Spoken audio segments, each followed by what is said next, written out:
Hey everybody, it's Christy back with another video, and today we are going to take a look at the Niji Artist Gouache as a product. So we're going to do a little bit of a product review here of these gouaches. So I used to really like recommending as a budget gouache brand, the brand Magic Fly, because Arteza's set of 24 gouache paints is a little bit hard to come by sometimes. And Magic Fly had a set that was like 17 bucks and it was awesome. I loved it. I still like it a whole lot for my purposes with bullet journaling and just, you know, sketchbook work. I do have lots of artist grade gouache also, but I like to have like a cheaper alternative that doesn't feel super precious. That brand is basically non-existent now. So I can't find the Magic Fly gouache, and I wanted something that I could recommend to people to replace it. So I bought these with the idea that maybe they would be that. I really don't like the jelly gouache style of things. They end up getting dried out or cracked, or they end up molding. I've seen all of that happen. Mine got really nasty, so I had to throw my Himi gouache set away. So these seemed like a nice medium because there's 12 paints in here, and they were between 20 and 24 bucks. But you get a whole lot of paint for that amount of money. So let's take a look here. We've got a little piece of information. There's a little thing that you can scan for information. I will link the information that they have below. It does say here, artist, it does call it artist gouache. So this is supposed to be artist gouache. So we'll see how it performs. It's 12 saturated colors, smooth and creamy, matte finish, fade resistant. So that's kind of cool. I will see if there's any lightfast information on the website. One of the reasons I liked these before I pick up and show you each color is that they have these twistable caps. Ooh, and stuff was on that cap. So in general, you would be able to close it up and keep it nice and creamy and the appropriate consistency. So actually, we'll just take this right here off of the top of the lid and stick it in my palette for today. Okay, so this is the red color, and you can see it looks pretty nice. It doesn't look very binder separated or anything like that. Did not intend to do that, but it kind of got a little bit floopy there on me. All right, so the other colors that we have here are, I'll start over here and work my way around. We've got a white, and each one of these is, it says 15 cc. So I'm going to have to see what that translates to, but it looks like there is at least, you know, a 15 milliliter tube's worth of gouache in here, I would say. I don't know if that is going to translate exactly. I will see. There's black. This color is called Rust. We have violet, which is really pretty and very, very, very vibrant, almost mauve-y. So I'm hoping that I'm going to be able to use that and this together to get a nice pink color.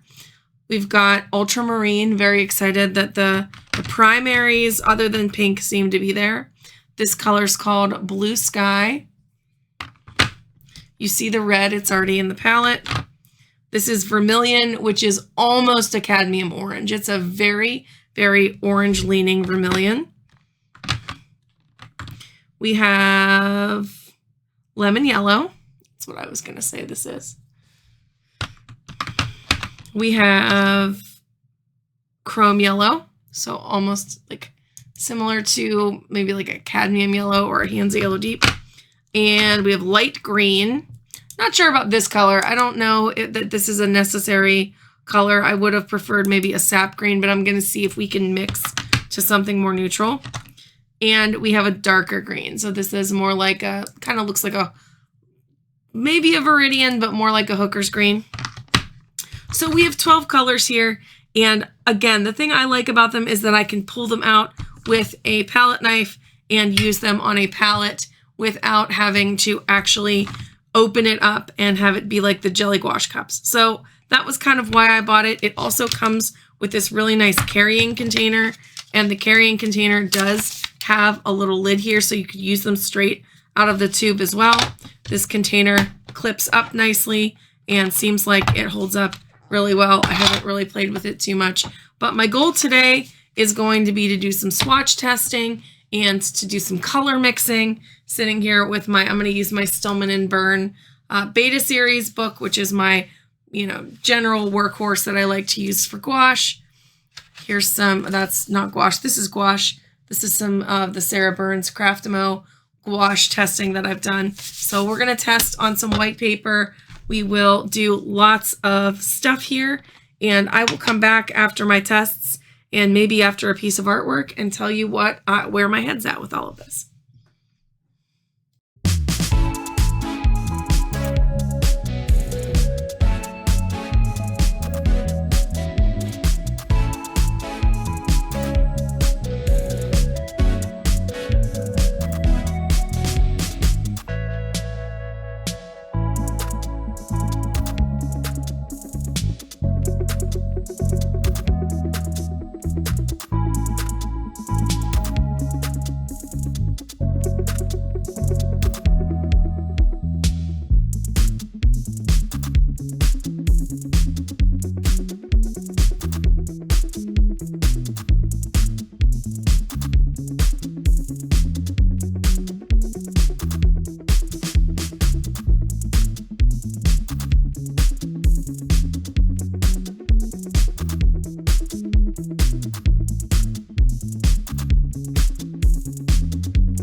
Okay, so I got a little more information and we just did our general swatch tests here. So now that everything's dry, let's take a look.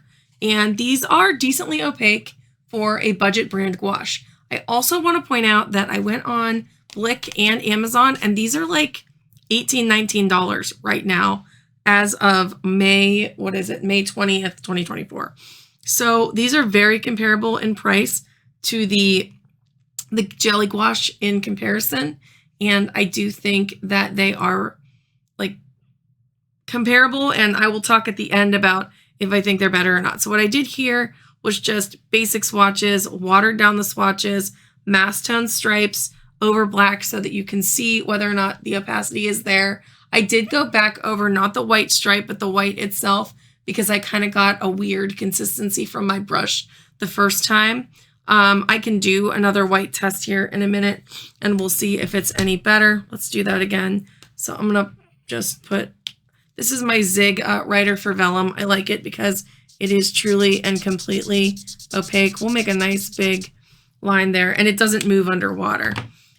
So we'll go ahead and go over that. There's a reason for the stars. I'll talk about that later. And then what I was able to do down here is adding white to each color just to show you how that dries down. And then I just made some mixes. I just started playing and made some mixes. I did want to point out that you can get a pretty nice berry pink color. There are pinks available because this red leans pretty cool, which is nice because that is the one color I was immediately missing. And once I'm certain this is dry, let's go ahead and just grab some straight white gouache and go over it. The consistency is definitely thicker than I would say a lot of the jelly gouaches are. It is a little bit less creamy than the artist gouache that I'm used to, but overall I think the consistency is really nice. You also can buy a tube. You can't buy these open stock, but you can get a tube of just the white. So that's nice to know because that's probably the thing you're going to run out of first if you run out of anything. And there's a lot of paint in these tubes. Let's see if it says, while we're waiting for that to dry a little bit, what the sizing is on each tube. So it says, all right, so it's a 0.5 fluid ounces. So let's then convert that to milliliters because even though I'm a math teacher, that's just not something I feel like doing right now. So it's about 15 mils. So that is what I said. I said, I bet this is about 15 mils of paint. That is a really good price tag for that much paint. And you are able to get a ton of color range with this 12 set. It would be a really nice starter set for mixing purposes. All right, so while that dries down, the rest of the tests I'm going to do, I would like to do an art piece with this. I'm going to have to dig some of the color out of my lemon yellow, but what's new? I feel like I'm always doing that with my lemon yellow paints. And I'm going to turn this page over and I'm just going to do like a little artwork. I'll find a reference photo and just kind of paint something. And then I'm going to dry these down in this palette and see how they re-wet tomorrow. So I do want to do just a few different tests to kind of play and see how they act and see what I think. So that is my plan. You will see a time lapse of a lot of that.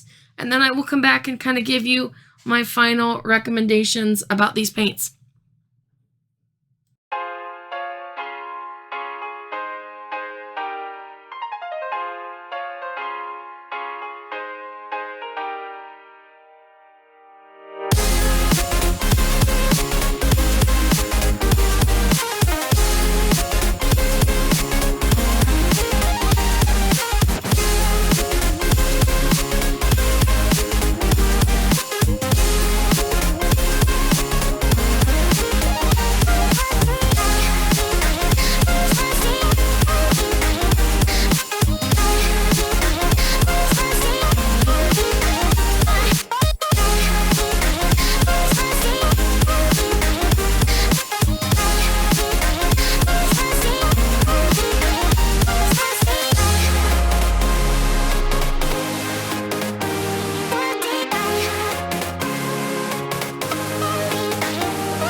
All right, hopefully this is going to behave a little bit better. It just turned off on me, but we're going to go ahead and finish out with our final recommendations and thoughts on this Niji gouache paint. So I started to take the tape off. I'm going to sit here and very carefully take the tape off so that I don't rip the paper. I would like to use the other half of this paper for something else. See, there it goes again. It was ripping before too a little bit. And that is very unlike this paper. I have not had that experience up until this point. Okay. That's okay. We'll just tape that off if we use it. I'm just gonna pull these off. I didn't know how many of these I was gonna do, but I ended up with 2, and I think I've gotten far enough to make my recommendation. All right, last one here, and then I'll worry about that bottom one later. Okay, so this gouache is a really great budget brand of gouache, and that is exactly what it is. I know they have it labeled as artist gouache. On their website, I can't find any pigment information. I can't find anything other than what it says right here. And I did see somebody like go through it and show it off, but I am going to argue that even though it does say it confirms to ASTM T or D 4236 that we don't really know a whole lot about the resistance of the fade. If you want me to do a light fast test, I do actually have a window now where I can do some light fast testing. So if you want me to start doing some light fast testing, let me know that in the comments. But overall, we have a decent color selection. So let's go ahead and take a look at everything that we did. So we'll start with the swatch. So here was my swatch that was just, I'm going to hold this up a little bit so you can see it. Here was my swatch that I just did straight white. That was a second coat of white. And you can see that the opacity of the white isn't great. It was pretty good here. So if you get it a little bit thicker, it is going to be a little bit more opaque. A lot of these other colors were pretty opaque. The yellows were a little bit transparent, but I don't think they're any more transparent than some major brands like DaVinci. So overall, I was very pleased with the opacity of this gouache, and I'm going to show that in a minute because I did test opacity specifically, both dried down and wet out of the tube. The colors that I have starred are the colors I would keep. So I would keep the yellows, the blues, this red, this green, this brown, this black, and this purple. I am not so sure about these 2 colors. So 10 of the 12, I think, were good decisions. This one, this red here, so let me hold it up a little bit closer. This red here, I think you can make pretty easily with the colors that you have, but it's not a bad red. This one does lean cool, and this one does lean warmer, so that isn't a horrible thing. This green is not very useful to me. I found myself mixing it myself with lemon yellow and this green multiple times. It really was an easy color to mix. I didn't need it to exist in the palette. I forgot about it several times and then went back and was like, oh yeah, I'll just use it because it's pre-made. But I really would have preferred a pink. I think a pink would have been really nice to have in this palette, or another earth tone of some kind. But I definitely think that this color was kind of a convenience color I didn't need. And we could have done away with this red, considering that we have a nice warm yellow here. I think that we can get this red pretty easily. So either of those could have gone for a pink.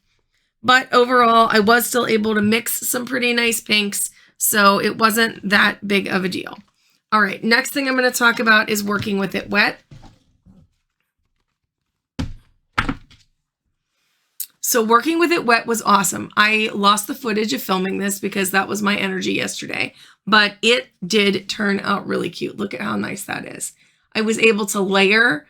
I was able to use the gouache very similarly to how I use a lot of my artist grade gouaches. So fresh out of the tube, it was awesome and worked really nicely for both florals and for my landscape piece. I love this landscape piece. I actually may very well offer that as a print in the future because I like it so much. So yeah, this was on Etcher cold press paper. This is paper I work with gouache on all the time, but it definitely really worked exactly how I wanted my gouache to work. So it was great wet. Dried, it works pretty nicely too. So I was able to do this one with dried paint. I was really trying to go for some variety in the clouds. I don't know that I did the best job with that, but the paint kind of did what I wanted it to do. And then here I specifically put down something darker and used some whites and yellows on top of it to try to test opacity. And it did pass the test. Not my best artwork. I was just working with a floral reference. Then I was specifically trying to test that idea of wetting it back down and getting kind of like a granulated background and then putting some stuff over top of it. So after a while, I got what I wanted and I kind of quit on that one. So it's not my best work, but I'm just showing it to you so you can kind of see what I was going for. The biggest down to drying down this paint is that it doesn't dry down nicely. It rewets nicely and works fine, but it crumbles really bad in the palette. You can see just how badly it crumbled, and it's pretty wet now, some of it, but when I was touching it earlier, and I should have taken a video of that, you could just like move it. See how it crumbled to the point where I could move it right around. Now, it did re-wet nicely, but if you were wanting to dry down this gouache and put it into a palette, which I had considered doing because of the way that it's packaged, it would not necessarily dry down very nicely. I can't say that it would because it crumbled so badly in this palette, and it would have definitely, if I turned it upside down, there would have been pieces of gouache all over my desk. I didn't do that, but that's what would have happened. So that is a little bit of a minus because the way that these tubes are set up, and I'll grab just a random one here, but if you take a look at them, they are really, really nice tubes of paint, but I wouldn't paint in this paint tube. I would want to pull it out of here because I would contaminate these colors right quick. So you're left with the option of scooping it out and putting it on a palette, which is what I did. And I'll use what's on this palette. I'm just going to leave it here and it'll be my play paint until it's gone or close to gone. And then I'll scrape what's left out. But it isn't going to dry down nicely and go into a palette that I can kind of keep coming back to. And that's a little bit of a bummer because I did hope that I would be able to do that. I do think anytime I worked with the Magic Fly gouache, I was able to dry at least dots of it on the page. And for this, you can't really get that small of an amount unless, I guess you could get a smaller palette knife than what I had. I guess that would be a potential thing that you could do. But if you like Jelly Gouache Cups and you don't like having to rework them and you are somebody who's maybe a little bit better at keeping your colors separated than I am, I'm not good at that, this is a great set and I will use it. I'm very excited to have a nice budget brand. If you're missing a pink, you could easily add a little tube of pink to this. Probably even if you got a small enough one, you might be able to slide it right in here so that it just lived right in there. Let me see about how high. This is a 5mm. This is a 5mm tube of paint. And can I shut the lid if I put this in here? Not the gouache comes that small. No. So I guess you can't really get another gouache tube in here, but you could always say, all right, I'm just going to take out this color and then I'm going to lay my tubes of gouache in there like that. So that would be an option that you would have if you wanted to kind of have a set and take it places. You probably could put this in a stay wet palette. I haven't tested that. That might be something that I test with this paint, but if it dries, it's going to get crumbly and it's going to get messy. So those are all things to think about. But overall, I do think this is a great buy for the price tag and definitely a way to enjoy that jelly gouache situation without having to worry about it getting constantly dried out or having to remix it or worrying about molding, because those things won't happen if you keep these tubes sealed and nice. What do you think about this gouache? Does anybody have it? Has anybody dried it down in a palette? I would love to know all of that in the comments below. And that's going to be it for me today. I hope that this inspires you to paint some clouds today, and we will see you guys in the next video. Bye for now.